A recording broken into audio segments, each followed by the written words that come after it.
여러분 안녕하십니까, 박상규입니다.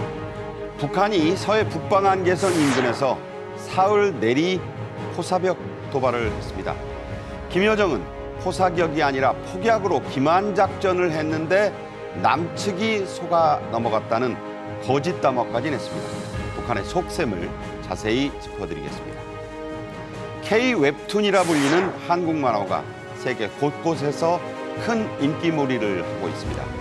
일본을 넘어 북미, 유럽, 그리고 동남아 시장까지 휩쓸고 있는 수출 효자 K-웹툰의 활약상을 집중 분석하겠습니다. 먼저 시사평론가 고성국 박사와 함께 첫 주제 얘기 나누겠습니다. 어서 오십시오. 안녕하십니까. 북한이 1월 5일부터 사흘 연속 서해 해상 완충구역에 포격 도발을 집중했습니다. 우리 해병대가 즉각 2배로 맞대응 포사격을 했는데요.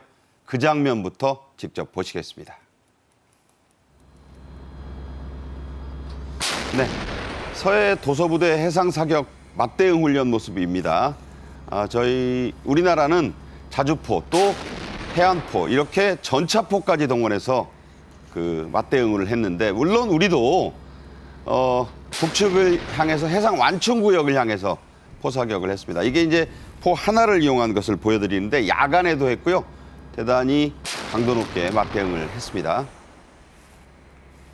네, 한 문뿐이 아니고 400여 발을 내리했기 때문에 밤에 한 장면은 매우 대단히 장관이었고요. 지금 포를 나르는 장면까지 계속해서 보고 계신데, 저거는 이제 포병이 직접 포를 장전하는 모습까지 보여드렸습니다.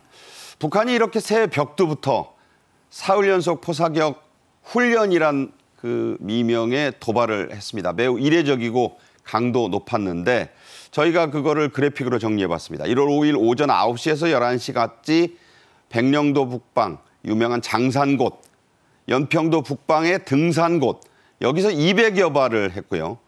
다음 날 오후 역시 4시에서 5시 사이 연평도 북방 개머리에서 60여 발을 쐈습니다. 한 이틀 하는가 했더니 다음 날인 7일 오후 같은 시간에 연평도 북쪽에서 이번에는 90여 발.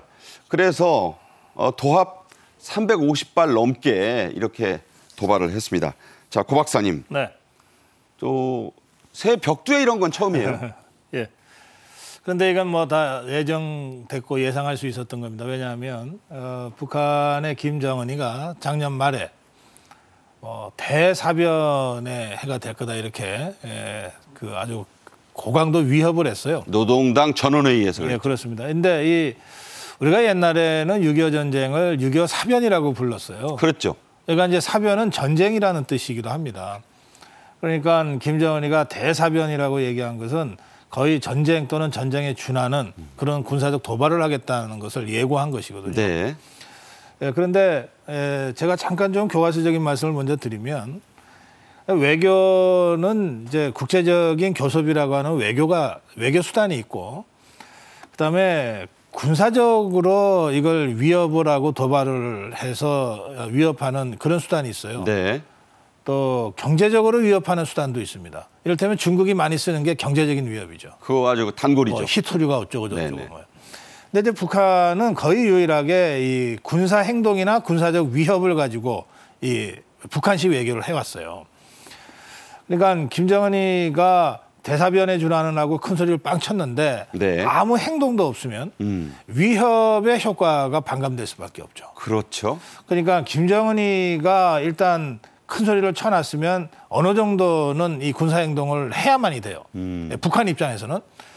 그런데 김정은이가 얘기한 대사변이라고 하는 것을 가지고 이번에 이 도발을 보면 이건 굉장히 수준이 낮단 말이에요. 대사변 정도는 아니죠. 아니, 지그들끼리 훈련한 거 아닙니까? 네네. 말하자면 그 북한의 해안포가 만약에 우리 쪽을 향해서 쐈는데 그 포탄이 NLL 남쪽에 우리 쪽으로 떨어졌다 그러면 이거는 상당히 강도 높은 도발입니다.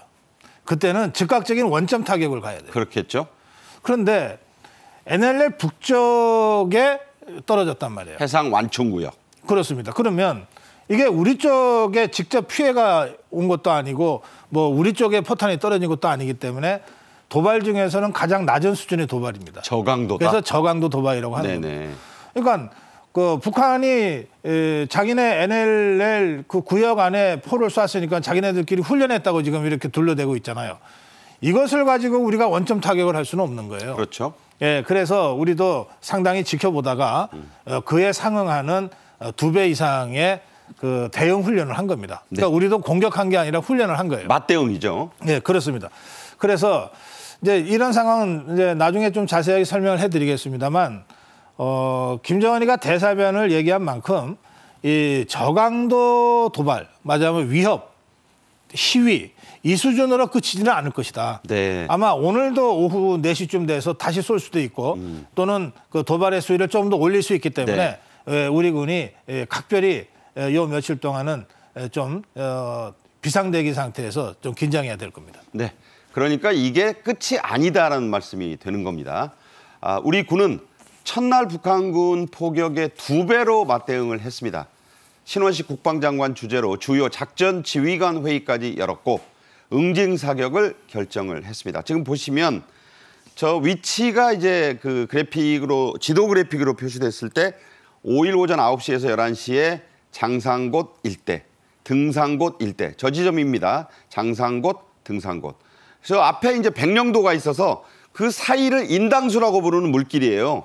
여러분 보시면 거기까지 이제 인천에서 L자형으로 올라갑니다. 그 밑에 이제 서해 5도가 있고요.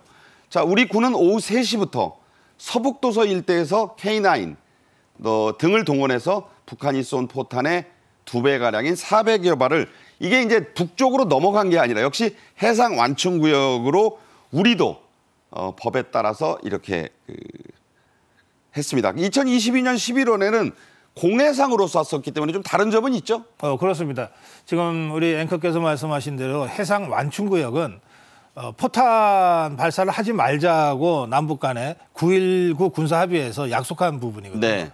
그러니까 저 북한이 비록 NLL 북쪽이긴 하지만 해상 완충 지역에 포탄을 떨어뜨린 것은 명백한 9.19 합의 위반이죠. 네. 그래서 우리가 우리 측 완충 지역에 발사한 것도 우리로서도 9.19 군사합의를 위반한 셈이 되는데 이 9.19 군사합의는 이미 북한이 일방적으로 폐기 선언을 해버렸어요.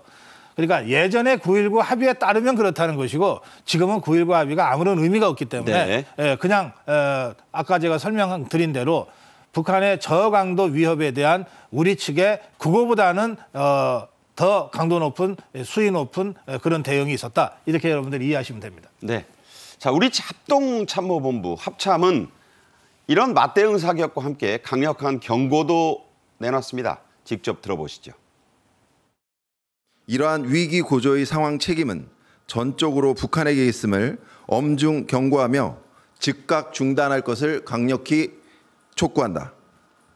우리 군은 긴밀한 한미 공조하에 관련 동향을 추적 감시하고 있으며 북한의 도발에 상응하는 조치를 시행할 것입니다. 군사용어 중에 양동작전이라는 게 있습니다. 페인트 오퍼레이션이라고 하는데 상투적이죠. 이번에도 등장한 것 같습니다. 김여정 선전선동부 부부장 직함으로 담화를 냈는데 내용이 좀 가관입니다. 분명히 포탄 도발을 했는데 포탄을 쏜 적이 없다. 폭약을 활용한 기만 전술을 한 거다. 그랬더니 남측이 잘도 속아 넘어가더라. 일종의 조롱까지 했습니다. 자, 이걸 어떻게 봐야 할까요?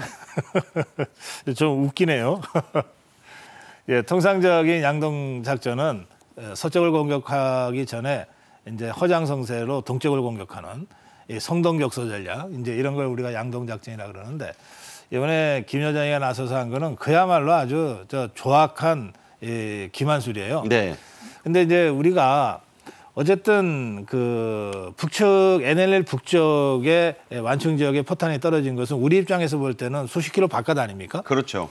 예, 그런데 이거를 우리가 이게 포탄인지 폭약 소리인지를 구별하는 방법이 3가지가 있어요. 우선 소리로 듣는 거고, 두 번째는 눈으로 보는 거고요. 세 번째는 레이더로 탐색하는 것이거든요. 뭐 장사정포가 됐건 해안파가 됐건 이 포탄을 우리 레이더로 추적해서 그러니까 세 가지를 결합해서 판단합니다. 지금 박사님 말씀 도중에 나온 저 영상이 네. 북한이 폭약 터트리는 훈련하는 장면을 일부 제가 보여드리는 겁니다. 예, 예. 그러니까 저걸 폭약을 터뜨려서 소리만 나게 했는데 쏘가 넘어갔다는 것은 이를테면은 그 해상에 떨어질 때 뭐 이 떨어지면서 이게 물길이 솟아오르잖아요. 그렇죠. 그런 움직임이 없어야 되는 거예요. 네네. 그러니까 그런 것들은 우리가 육안으로도 관찰이 되고 더 정확한 레이더로 감찰을 해서 귀로 듣고 눈으로 보고 그다음에 우리 레이더로 확인하는 것을 합쳐서 크로스 체킹해서 결론을 내리는 거거든요. 그렇죠. 그런데 이미 그래서 다 결론을 내려놓고 거기에 상응하는 대응을 한 겁니다. 또 북에서도 우리 측이 공격했으니까 자기들이 대응 사격했다 이렇게 발표까지 했어요. 네. 그래놓고는 이제 와서 갑자기 김여정이가 나서서 뭐 우리가 폭약만 터뜨렸는데 쏘가 넘어갔다는 식으로 하는 거는 그야말로 조잡한 기만 전술이에요.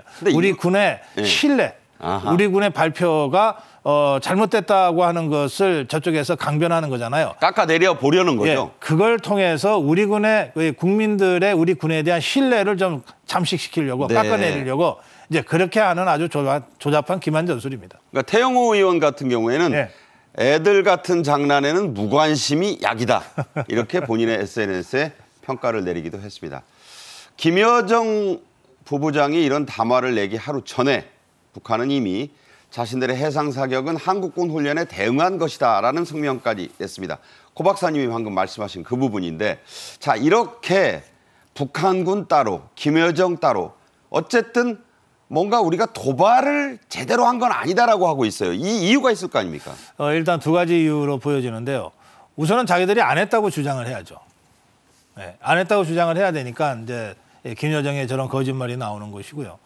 두 번째는 아까 잠깐 말씀 나왔습니다만 이게 심리전이라는 게 여러 가지 형태가 있는데 우리 국민이 우리 군을 못 믿게 만드는 것도 굉장히 중요한 심리전이거든요. 아, 네. 예, 그러니까 이를테면 무슨 무인기가 왔다 갔다 했는데 우리가 추적은 했지만 잡지는 못했잖아요. 그랬죠. 그런데 너네가 추적하지 못한 무인기가 더 있었어. 뭐 이런 식으로 거짓말. 못 잡았으니까. 예. 네. 근데 뭐 없는 걸 어떻게 잡아요? 네네. 예. 그런 방식으로 해서 우리 군에 대한 국민의 신뢰를 최대한 상처를 주고 떨어뜨리려고 하는 그런 이 심리전의 의도가 더 크다. 그게 있고요. 그렇게 말씀드립니다. 네. 예. 잘 여러분 알아들으셔야겠습니다. 북한은 이런 해상 도발과 함께 철저히 파괴했던 최전방의 목재 GP를 콘크리트로 복원을 했습니다. 우리 감지 자산들이 포착을 해낸 겁니다. 자, 11개 중에 10개를 콘크리트로 재건을 했어요. 뭐 누가 봐도 본격적으로 이제 운용하겠다 이 뜻이겠죠? 네. 그런데 이 문제를 여러분들께서 정확하게 이해하시려면 또 어쩔 수 없이 9.19 군사 합의와 GP 폭파대로 돌아가야 되는데요. 네. 우리는 기본적으로 방어형 GP를 갖고 있습니다. 네. 그래서 북측이 그 무력 도발을 했을 때 이 방어형 GP가 하는 주요한 역할이 두 개가 있는데 하나는 우선 공격해 온다는 거를 가장 먼저 감지하는 거죠. 그렇겠죠. 그렇게 해서 이제 사령부에다가 알리는 겁니다. 두 번째는 뭐냐면 사실 이거는 좀 잔인한 얘기일 수도 있는데 예. 그 GP를 사수해야 되는 거예요. 그러면 GP를 사수하는 과정에서 담은 5분이라도 10분이라도 북한군의 그 진격을 멈춰 시간을 벌 수 있잖아요. 그렇죠. 우리가 보통 우리 뭐 군에 가신 분들은 다 아시겠지만 5분 대기조, 3분 대기조 이렇게 그 전방 사단들이 다 대기조 편성해서 있죠. 하잖아요. 예. 그럼 이 5분 대기조는 뭐냐면 전방에서 상황이 터졌을 때 5분 안에 출동 준비를 하라는 거거든요. 그러면 적어도 GP가 5분 동안은 버텨줘야 버티는 동안에 우리가 5분 대기조가 출동할 것 아닙니까? 그 5분은 그 GP가 그렇습니다. 벌어줘야 된다. 그러니까 그 5분을 벌기 위해서 목숨을 거는 거거든요. 네. 그러니까 우리 군의 GP는 굉장히 튼튼한 콘크리트로 2중, 3중으로 이렇게 구축이 돼 있어요. 그런 벙커죠? 용도기 때문에. 거의 벙커로 돼 있죠. 예, 예. 그런 용도기 때문에 그렇습니다. 그런데 북한의 GP라고 하는 거는 저건 공격용 아닙니까? 공격용이고 따라서 관측하는 거예요. 그러니까 그냥 허술한 판잣집으로 대충 지어놔도 GP가 되는 거예요. 목조였죠. 그러면 북쪽은 그렇게 허술하게 대충 지어도 되니까 150여 개의 지피를 갖고 있었어요. 160여 개의 지피를 갖고 뭐 나무로 얼렁뚱땅 하면 되니까. 그렇죠. 우리는 이렇게 굉장히 어려운 난공사를 통해서 지피를 78개 갖고 있었습니다. 네. 휴전선에요. 네네. 그런데 9.19 합의를 해서 지피를 각각 11개씩 없애자고 합의를 덜렁한 거예요. 지난 정부에서. 그랬었죠. 비율로도 아니고 11개씩 하자 그러니까 우리는 78개 중에서 11개를 없앤 겁니다. 콘크리트로 굉장히 견고하게 지은 구조물이기 때문에 이거 폭파하는데 해체하는데 굉장히 어려움이 있었어요. 어려웠죠. 그래서 폭파시킨 거예요.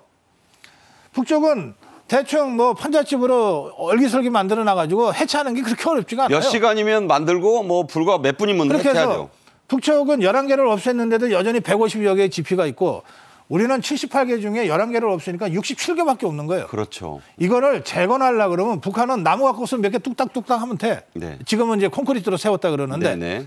우리는 이거를 재건하려면 정말 위험을 무릅쓰고 난공사를 해야 됩니다. 그렇죠. 그러니까 그런 일이 전 정부에서 있었던 것이고요. 네네. 그래서 그때도 우리는 한번 이걸 철거하면 다시 만들기가 진짜 어려운데 왜 이러냐. 다들 걱정들이 많았거든요. 네. 보십시오. 불과 몇 년이 안 돼서 북한은 다시 뚝딱거리면서 다시 만들어내잖아요. 그렇죠. 예. 그래서 지금 이 GP도 제가 보기에는 직접 공격을 위한 것이라기보다는 김정은이가 대사변하고 큰 소리로 위협을 했기 때문에 거기에 상응하는 여러 가지 군사 조치 중에 하나로 서해상에 포격하듯이 그렇게 하는 거라고는 생각합니다만 지금 와서 생각하면 정말 우리가 몇 년 전에 국가를 위험에 빠뜨릴 수도 있는 잘못된 결정을 했다. 네. 이런 생각을 저는 금할 수가 없습니다. 네. 그래서 이제라도 진짜 예전의 지피보다 더 견고하게 지피 건설로 들어가야 된다. 그런 말씀을 좀 드리고 싶습니다. 그렇다면 우리가 이제 지피를 네.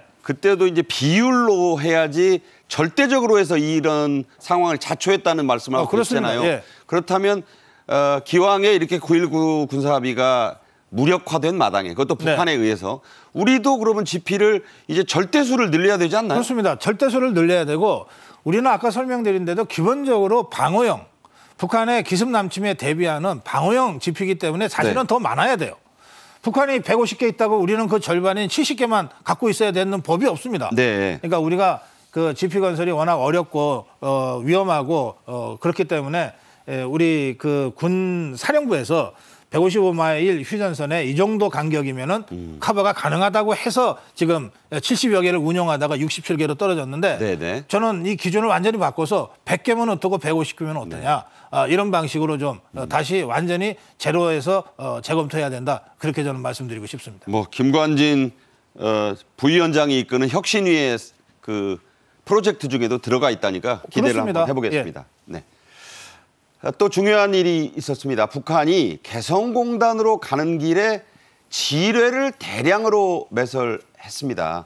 특히 그 가장 중요한 경의선 근처에다가 아주 많이 묻었다고 해요. 자, 왜 이렇게까지 했다라고 보십니까? 이거는 말이죠.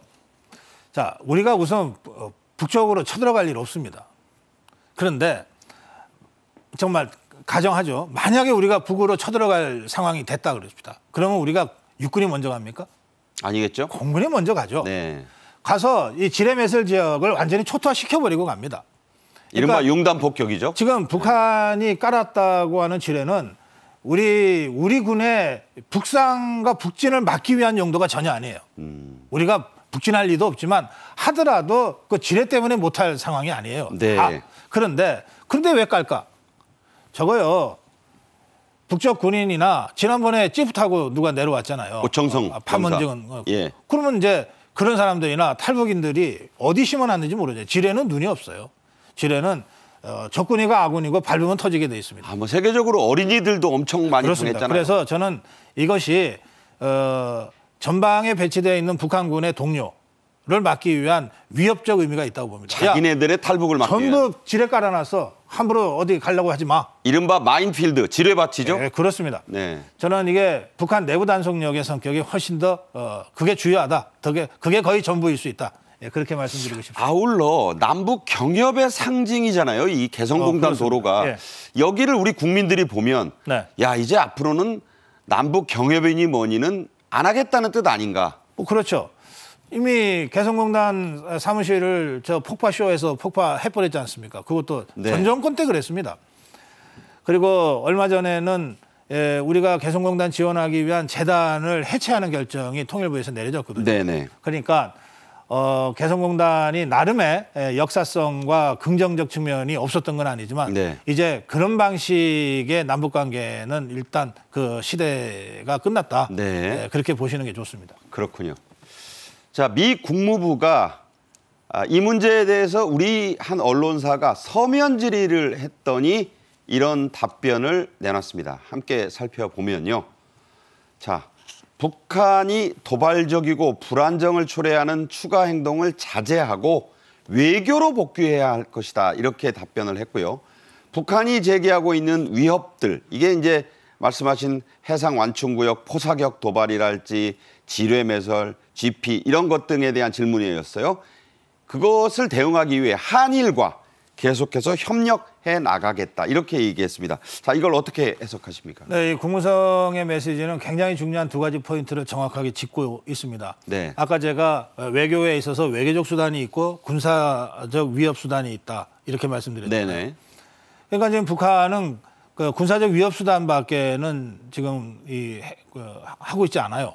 그러니까 미국 국무성의 메시지는 야, 군사적 위협에 매몰되지 말고 다시 외교로 나와. 네. 이게 첫 번째 메시지 뜻입니다. 네네. 우리가 북한을 적대시하는 거 아니야. 대화하려면 얼마든지 대화할 수 있어. 그러니까 더 이상 군사도발 자꾸 하지 말고 국제적 고립을 자초하지 말고 외교로 나와라. 이게 국무성의 메시지 첫 번째 메시지의 뜻이고요. 두 번째는 뭐냐. 북한이 지난 70여 년 동안 6.25 전쟁 전에 뭐 에치슨 선언, 에치슨 라인. 예, 에치슨 라인에서 이르기까지 70여 년 동안 북한이 한 번도 포기하지 않았던 것이 통미, 봉남이죠. 예. 전략입니다. 미국과 직접 통하겠다는 거예요. 그리고 남한을 따돌리겠다, 대한민국을 따돌리겠다는 거거든요. 그러니까 지금 북한이 군사 도발을 계속하고 뭐 대사변으로 위협을 하고 할 때도 그 메시지가 함의하는 뜻이 세 가지가 있단 말이에요. 하나는 이러니까 미국이 좀 대화에 나서라. 우리를 좀 상대해 달라는 게 늘 있어요. 우리와 직접 마주 앉자. 네, 대미 메시지가 늘 있습니다. 네네. 그다음에 두 번째는 아까 지뢰 설명드렸는데 내용이 있습니다. 동요하는 주민들한테 꼼짝 마라. 남한 갈 생각 하지 마라. 그렇습니다. 네. 세 번째가 이제 선거 때마다 되풀이하고 있는 북한의 아주 이 상투적인 수법인데 이렇게 해서 군사 도발의 수위를 높이면 어쨌든 대한민국이 불안해지잖아요. 그렇죠. 그러면 자연스럽게 남남 갈등이라고 하는 게 생깁니다. 그러니까 전쟁이냐 그들이 말하는 평화냐. 평화냐. 네. 그래서 얼마 전에 김일성이가 계속 미사일 쏘고 막 이렇게 협박을 하니까 지금 더불어민주당 쪽에서 불쑥 나온 얘기 중에 하나가 뭐냐면 아니 햇볕 정책할 때는 북한이 이렇게 도발 안 했다.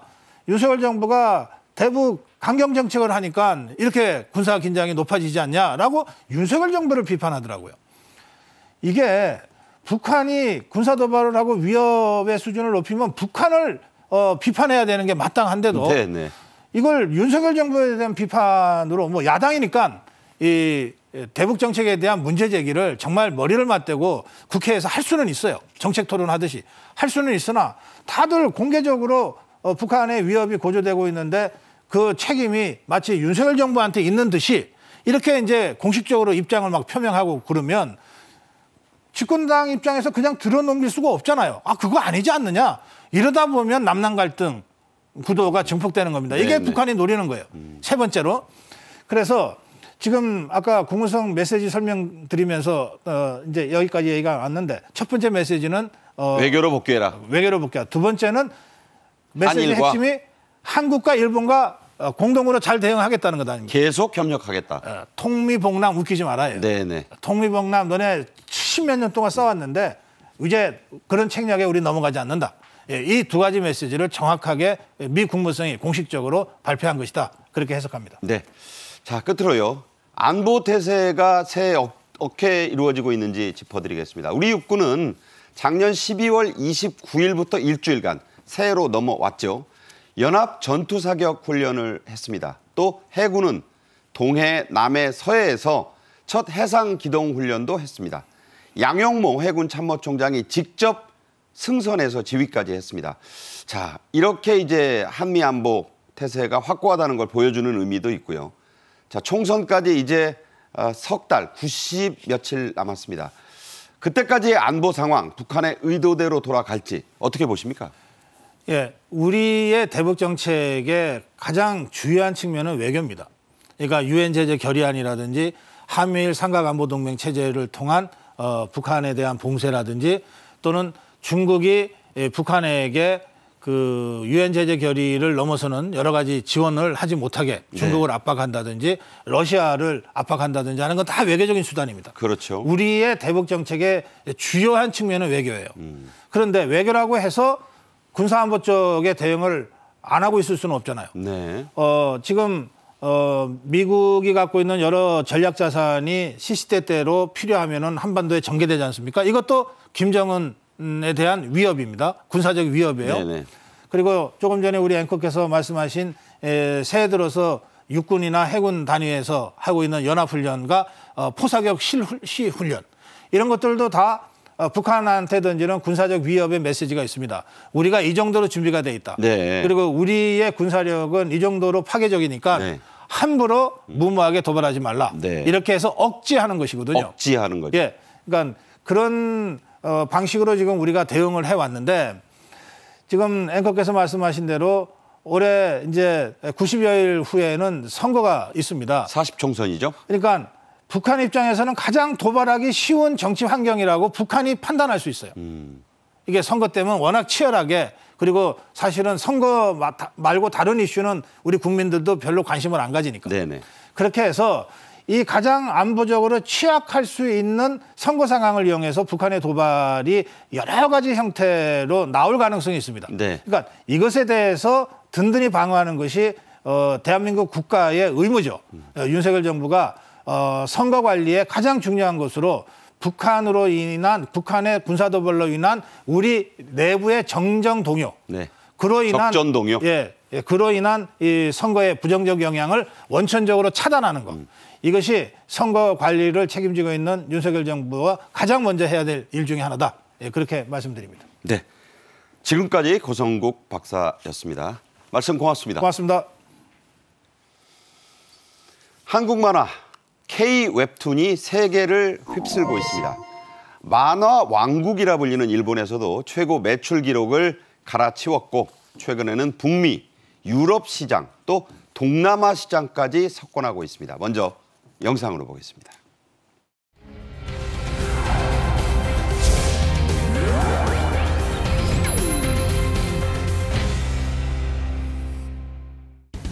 이러한 새로운 저작권 환경에 적극적이고 선제적으로 적응하고 대응하는 것이 지금이 가장 절실한 시점이다.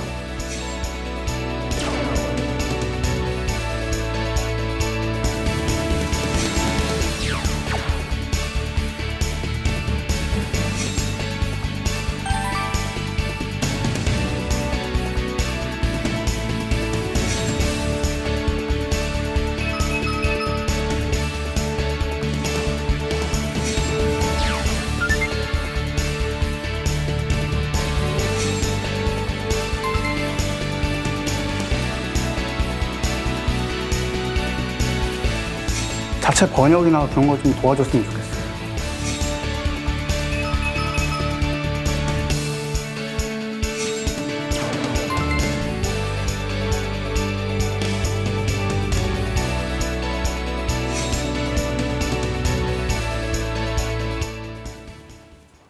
네, 이 주제는 하재근 문화평론가와 함께하겠습니다. 어서 오십시오. 안녕하세요. 네. 자, K-웹툰이 전체 문화 콘텐츠 수출에서 단연 선두를 달리고 있습니다. 그리고 그 수출 증가세도 갈수록 가팔라지고 있는데 저희가 그래프를 준비했습니다. 설명 주시죠. 예, 그러니까 이제 저게 전년 동기 대비 작년의 그 증감률인데 수출액 증감률이거든요. 저기 보시면 매날의 방송 분야는 1.8% 증가했습니다. 아, 참 창피하군요. 네. 창피한 건 아닙니다. 저것도 많이 한 겁니다. 네. 영화는 9% 증가, 음악은 29.2% 증가 이런 식인데 만화는 71.3%.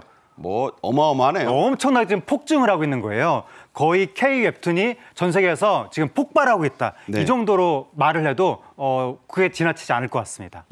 지금 말씀하신 대로 70%가 넘는 증가율을 보이고 있고 네. 원래 만화하면 일본이었고 또 북미하고 유럽은 아성이었는데 네. 여기도 지금 우리 웹툰이 가서 휩쓸고 있다고요? 그러니까 지금 웹툰이 해외에서 굉장히 인기를 끌고 있는데 지금 뭐 일본도 그렇고 뭐 미국이나 동남아 이런 데서도 한국 웹툰을 너도나도 찾고 있는 그런 상황이 된 거예요. 그래서 2000년대 초까지만 하더라도 우리나라 만화 지금 붕괴하는 거 아니냐 네. 그런 걱정이 많았는데 정말 극적으로 기사회상에서 이제는 웹툰이 한국 문화 콘텐츠 시장을 이끌고 있다 그런 말까지도 나오고 있습니다. 그러니까 미국은 원래 한국 만화가 성공하지 못하는 불모지였다는 평가가 있는데 여기에서도 성공적으로 지금 나가고 있고 유럽에서는 1위, 4위가 다 한국 플랫폼, 만화 플랫폼이 하고 있다. 이런 얘기까지 나오니까 이것도 아주 놀라운 성과 아니겠습니까? 예, 지금 한국 그 만화 플랫폼이 해외에서 굉장히 큰 성과를 내고 있는데 세계 그 만화 소설 플랫폼 순위가 있거든요. 거기 탑10 작년의 순위를 보면 1위부터 4위까지가 몽땅 다 한국 플랫폼입니다. 네. 1위가 그 카카오가 일본에서 서비스하고 있는 그 피코마라고 하는 플랫폼이 있거든요. 네네. 그게 세계 1위고 2위가 네이버가 또 일본에서 서비스하고 있는 플랫폼이 있습니다. 2위. 또 3위, 4위도 역시 또 네이버, 카카오. 10위도 카카오. 네. 세계 탑10 중에서 5개가 한국 업체입니다. 네. 이 프로그램 보는 시청자 여러분들 만화책이라는 게 고구마에 콜라 먹으면서도 보는 그런 거 아니야? 이렇게 생각하실 텐데 그렇게 생각하시는 시대가 아닙니다. K 웹툰 수출액이 올해는 1억 달러를 가볍게 그야말로 가뿐히 넘을 것으로 예상이 되죠. 그렇습니다. 그러니까 재작년까지만 해도 이제 K 웹툰 수출액이 5,600만 달러였었거든요. 근데 지금 우리나라 그 웹툰 산업이 매출액이 연 23% 정도가 성장하고 있고 또 수출액은 28% 성장, 종사자 수는 27% 성장인 거예요. 저렇게 성장하는 종목이 없다면서요? 없습니다. 저기 20% 이상씩 저렇게 폭발적으로 성장하는 분야가 지금 우리나라가 고도 성장 시대도 아닌데 네. 마치 70년대, 80년대처럼 엄청나게 지금 성장을 하는 거고 특히 종사자 수가 1년에 27% 성장한다는 것은 일자리를 어마어마하게 지금 창출한다는 거잖아요. 그러니까 100으로 잡았을 때 한 뭐 27%면 그렇습니다. 저 정도로 몰리는 데가 없잖아요. 그렇습니다. 굉장히 많은 숫자가 폭발적으로 성장하는데 저렇게 성장한다면 올해는 한국 만화 수출액이 1억 달러를 넘을 것이다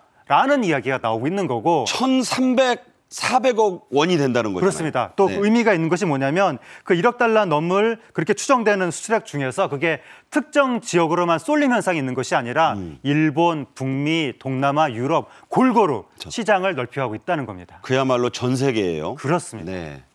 자, 만화하면 일본 망가, 뭐 이게 복사판들 그런 것들 이 세운시장에서 사보시던 어른들, 청소년기 생각하실 텐데 그런데 실제로 요즘 국내 극장가를 휩쓰는 게 또 이 일본판 애니메이션 만화 영화들입니다. 자, 그렇게 말해도 과언이 아니죠? 네, 일본 만화 영화가 작년에 엄청나게 히트를 쳤는데요. 너무너무 배가 아픕니다. 네. 우리나라가 웹툰까지는 정말 크게 성공했는데 만화 영화는 아직 일본한테 크게 밀리는 거예요. 스즈메의 문단속은 소설도 아주 대박이 났고요. 네, 뭐 이것저것 뭐 관련 콘텐츠들이 다 대박이 났는데 작년에 우리나라 극장가가 굉장히 안 좋은 상황 속에서 국내 영화는 이제 범죄도시하고 설애범 히트를 했는데 해외 영화 중에서 히트한 것은 바로 일본 만화 영화들입니다. 네. 일본 만화 영화 중에서 스즈메의 문단속 이게 이제 동일본 대지진이라든가 일본의 이 재해가 많잖아요. 그것과 관련돼서 일본인들을 치유하는 영화였는데 한국에서 대박이 난 거예요. 518만 관객을 동원했고 어마어마하죠. 밀수 네. 정도였어요. 그다음에 이제 더 퍼스트 슬램덩크라고 해서 저거는 좀 40대 전후의 남자들이 보고 막 울고 그런다면서요. 그렇습니다. 중년 한국 남성들이 네. 이제 슬램덩크를 과거 이제 중고등학교 때 봤던 20대 때라든가 봤던 추억이 있는데 그게 작년에 만화 영화로 나오면서 너도 나도 보러 간 거예요. 거기에서 저 고등학생 선수들이 막 불꽃 남자 이렇게 나오면서 막 분투하는 모습이 나오는데 강백호가 저기서 나온 거 아닙니까? 네, 강백호, 뭐 정대만, 송태섭 줄줄이 나오는데 저기에서 중요한 것은 꺾이지 않는 마음이다. 그래서 나온 게 중꺾마죠. 네, 중꺾마 열풍이 저기에서 불면서 저 영화도 400만 대 관객을 동원했습니다. 아울러 좀 일본 냄새가 확 나는 귀멸의 칼날. 네, 그렇습니다. 그것도 인기가 대단했죠. 귀멸의 칼날 같은 경우에는 이제 어떠한 그 뭐 퇴마사가 악귀를 퇴치하는 그런 만화 애니메이션이었는데 일본에서 엄청나게 인기를 끌었거든요. 한국에서도 일본 정도까지는 아니지만 상당한 인기를 끌었습니다. 자, 어느 정도였느냐? 저희가 그래픽으로 준비해봤습니다. 일본 애니메이션, 그러니까 만화 영화의 관객 동원력 한번 보시겠습니다.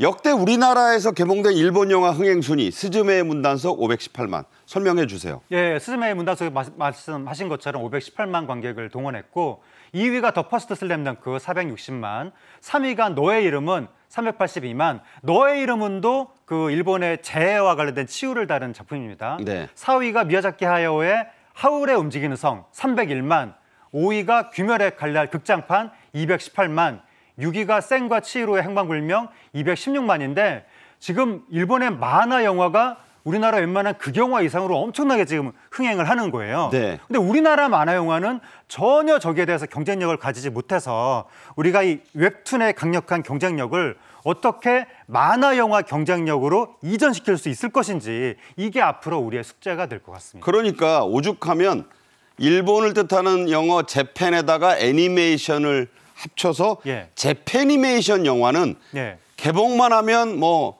200만 넘기는 건 어렵지 않다. 한국 시장이 봉이 된 건가요? 어떻게 된 건가요? 개봉만 하면 200만 넘긴다는 건 좀 과장일 수 있겠으나 어쨌든 많은 사람들의 사랑을 받고 있고 저도 옛날에 마징가 제트, 아톰 막 뭐 이런 캐릭터들이 그거 다 일본 영화입니다. 한국 거인 줄 알고 컸다가 일본 거라는 걸 알고 엄청난 충격을 받았었는데 이런 식으로 전 세계 어린이들이 지금 일본 만화 영화를 보면서 크고 있는 거예요. 그러니까 이게 극장 동원 몇백만 이게 문제가 아니거든요. 전 세계 어린이들의 사고방식을 어렸을 때부터 일본 만화 영화가 가져가고 있는 거예요. 네. 그러니까 우리 만화 영화가 어떻게 지금 이거를 콘텐츠 경쟁력을 만들어서 전 세계 시장을 우리가 석권할 것인가 이걸 앞으로 좀 고민을 해야 될 것 같습니다. 그러니까 그 원인을 보면 이렇게 일본 만화를 그러니까 애니메이션을 좋아하는 열풍의 세 가지 이유가 좋은 콘텐츠면 본다. 강력한 팬덤층이 한국에도 있다. 네. 그리고 보편적인 유니버셜한 메시지를 담으면 뭐 5, 60대는 친일파다 뭐다 해서 손가락질하고 안 보는데 네.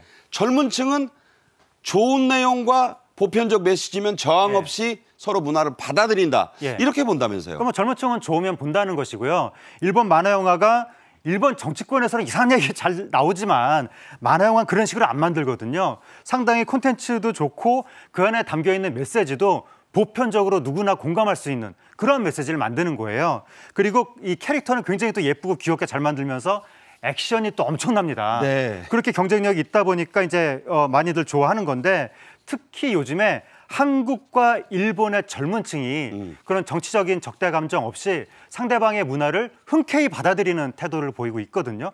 일본 젊은이들도 한국 문화 굉장히 좋아합니다. 그래서 우리가 뭐 과거사 문제라든가 정치적으로 분명하게 대처를 해야 될 것은 잘 해야 되겠지만 그것과 별개로 이웃 간에 항상 모든 일에 대해서 원수지간으로 지낼 수는 없는 거잖아요. 그래서 젊은이들이 이렇게 문화적으로 서로를 이해하려는 모습을 보이고 그렇게 서로의 문화를 향유하면서 시너지 효과를 만들어가는 이런 모습들은 상당히 미래지향적으로 좋은 모습 아닌가 그렇게 생각이 됩니다. 네.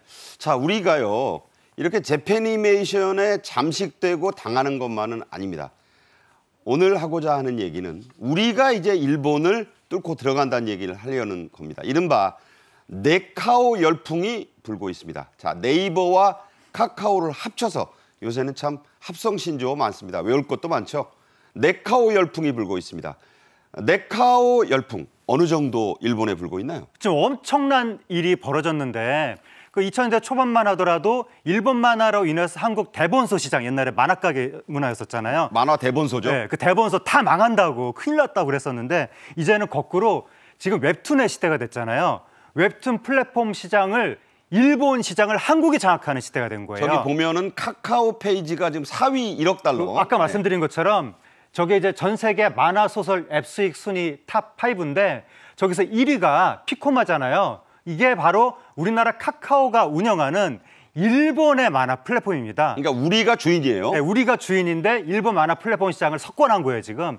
그리고 2위가 라인 망가인데 저건 뭐냐면 우리 네이버가 운영하는 일본의 네이버 라인의 망가가 네. 이제 일본 말로 만화니까. 그러니까 네이버가 운영하는 일본의 만화 플랫폼인 거예요. 우리 거예요, 저것도. 저것도 우리 겁니다. 일본 플랫폼 시장을 석권한 거고 3위는 네이버 웹툰, 4위는 카카오 페이지. 네. 그러니까 세계 탑 5 중에서 4개가 한국 업체입니다. 금은 동메달 4위까지가 우리단 얘기입니다. 그렇습니다. 여러분 자랑스러우시죠?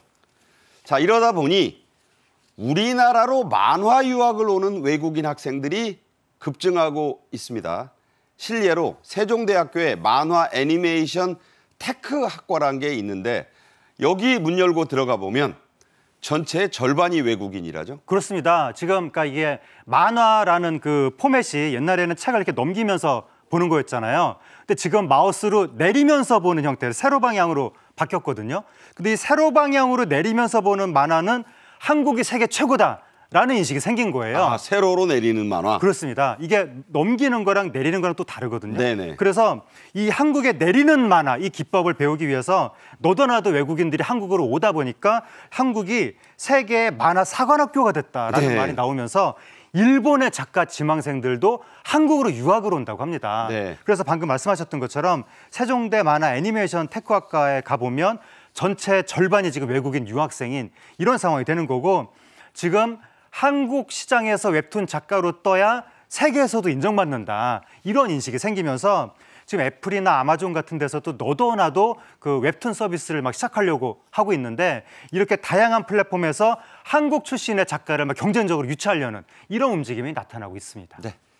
네, 다음 주제로 가겠습니다. 지난 1월 4일 유인촌 문화체육관광부 장관이 역대 문화체육관광부 장관 10명을 초청해서 오찬에 초청해서 간담회를 가졌는데 이 모임이 오랜만에 열린 거라죠? 네, 오랜만에 이제 열렸는데 그 역대 문화체육부 장관 10명을 이제 유인촌 장관이 초청을 한 거예요. 그러면서 고견을 반영할 것이다. 네. 라고 해서 의견을 들은 건데 역대 이제 문화체육부 장관들이 뭐 90년대 문화정책을 수립했던 90년대부터 시작됐거든요. 네네. 우리나라 문화 전성기가. 그 경험이라든가 2000년대 초반 문화 콘텐츠 진흥원을 만들 당시의 경험이라든가 그다음에 2011년에 엄청난 사건이 있었는데 프랑스 파리에서 첫 번째 K-팝 콘서트 그걸 그때를 만들었을 때 경험이라든가 네. 이러한 경험들을 다 공유하면서 앞으로 OTT 시대, 인공지능 시대 이거에 어떻게 대처할 것인가 이 부분들을 논의했습니다. 네, 말씀드린 대로 이 오찬 간담회 자체가 7년 만인데 유인촌 장관이 이 역대 장관 선배들 앞에서 이런 얘기를 했습니다. 저희가 그래픽으로 준비를 했는데요. 유인촌 장관, 풍부한 경험의 바탕을 둔 역대 장관들의 고견, 높은 그 식견을 우리 문화예술계의 지속적 혁신, 변화에 도움이 될 것으로 보고 앞으로 정책에 적극 반영하겠다라고 했습니다. 말씀하신 대로 참석자들의 면면을 좀 살펴보면 1990년대부터 이민섭, 김영수, 신낙균 장관, 2000년대 남궁진, 김성재, 김종민 장관 뭐 등등이 이렇게 초청을 받았어요. 자, 이 오찬 간담회가 열린 국립현대미술관이란 곳도 매우 뜻이 깊은 장소입니다. 이 미술관이 개관될 당시의 모습 영상으로 잠깐 보겠습니다.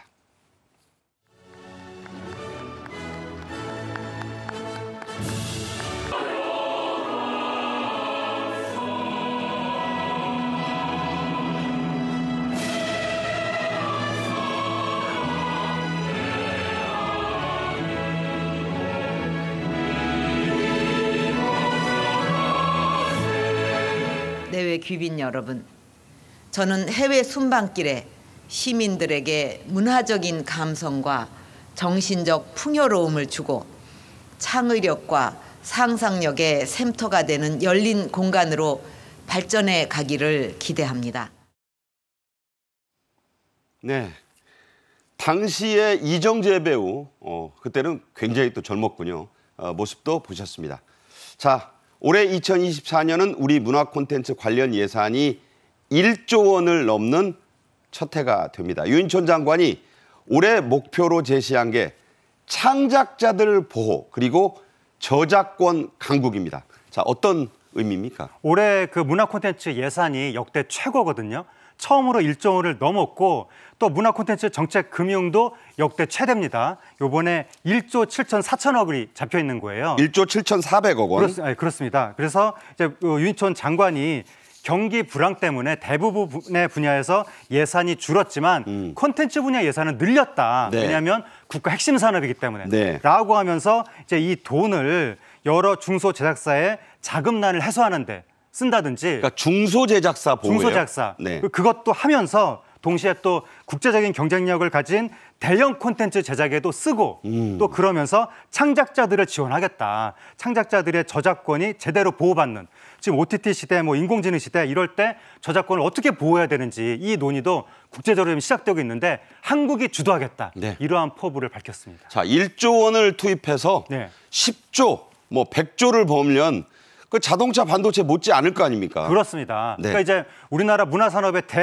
신드롬이 생긴 것이 옛날에 90년대 주라기 공원 한 편이 우리나라 현대차 뭐 자동차 엄청 많이 수출한 거랑 맞먹는다. 그랬죠. 라고 하면서 시작이 됐던 건데 앞으로도 주라기 공원 이펙트 그것을 얼마든지 우리나라가 거둘 수 있게 될 것으로 보입니다. 네. 제2, 제3의 주라기 공원이 한국에서 나오기를 기대하면서 하재근 문화평론가와의 말씀은 여기까지 듣겠습니다. 고맙습니다. 감사합니다. 정책의 뉴스 월요일 순서는 여기까지입니다. 오늘도 시청해 주신 여러분 대단히 감사합니다.